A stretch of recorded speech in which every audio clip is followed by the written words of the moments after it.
And I'd like to welcome my guest, David Clark. How you doing? Yes, welcome. Yes, I'm here. It's lovely to see you. Now, David, I hear from the last time that we spoke that you were wanting to take the opera into Winchester Prison.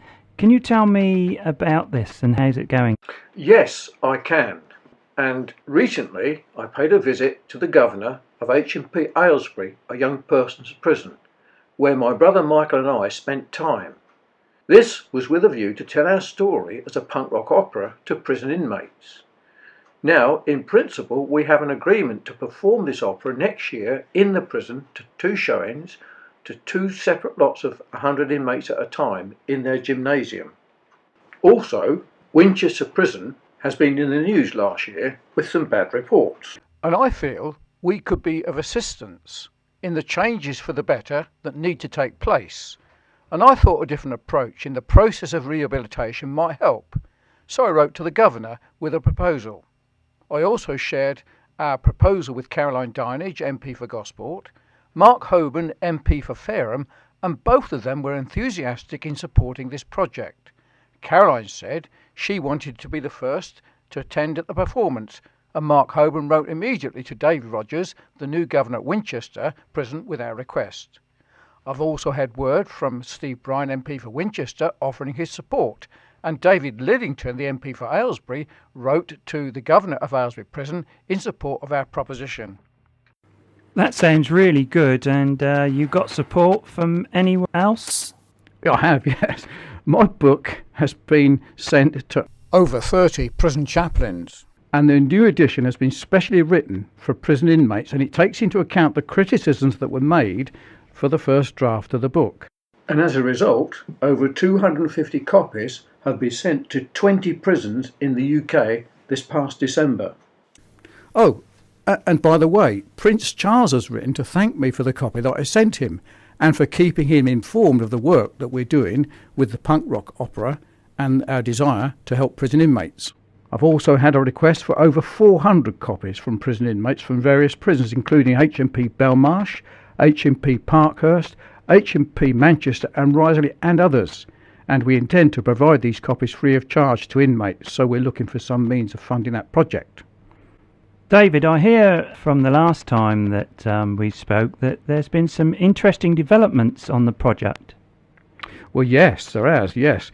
David Rogers, the governor for Winchester Prison, has directed me to Gary Wright, who is the head of reducing reoffending in the Ministry of Justice, and he says that he's sure he will be pleased to look at ways in which Winchester may be able to host this event.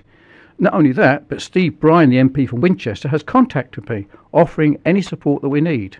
That sounds very good. So can you now tell me what qualifications you have and why you think you can be able to help in influencing criminals to avoid recidivism is the word. Recidivism. That's right, yeah. Okay. Well, first of all, I'm a lecturer, right? And I've taught in colleges of further and higher education to all classes of people, including many Muslims and other religious groups, for over 20 years. 2, I'm a Baptist minister. 3, my brother, after 5 years into his 16-year sentence, turned his life around and back on crime in New Bilibid Prison in the Philippines in September 2000.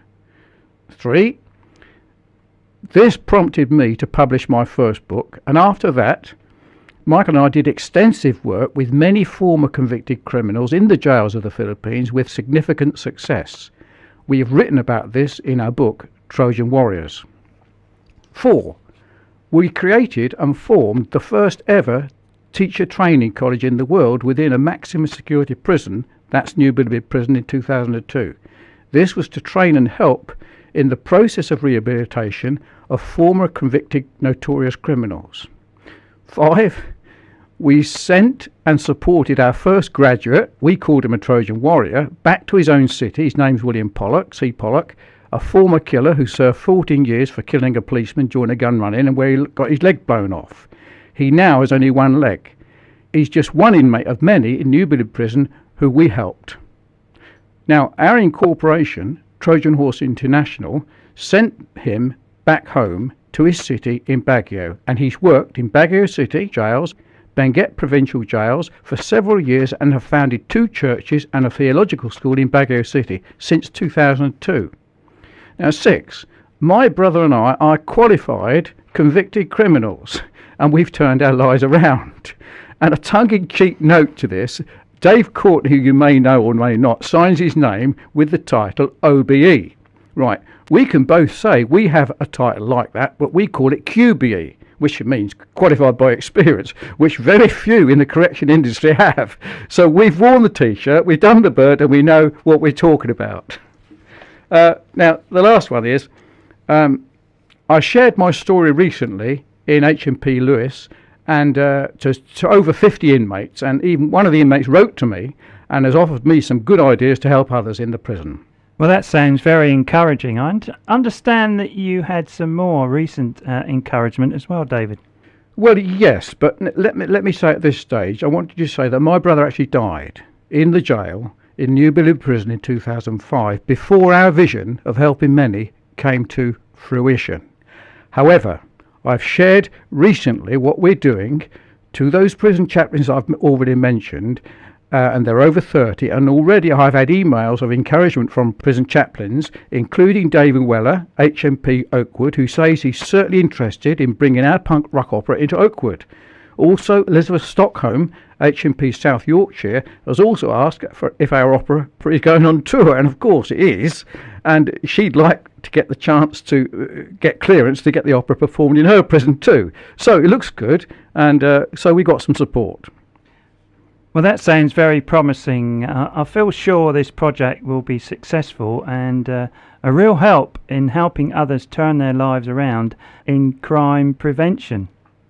Last thing, I can just add something, yes, Terry. You go for it. Yes. Right, in the interest of helping others and all kinds of inmates, I've recently gone to see the chief imam, the leader of the Portsmouth Jamai Mosque, and he's offered his support to our project of offering input by means of education to help those in the process of recidivism. I spoke to him. He knows that I'm a Christian, he's a Muslim, but I've put it to him that it's education is important, and if a man can educate himself and learn to read himself, he can make his own decisions, decide the right way when he's fully informed. That's why we're going for the point of education. I'd like to wish you all the best in the future. Okay, thank you.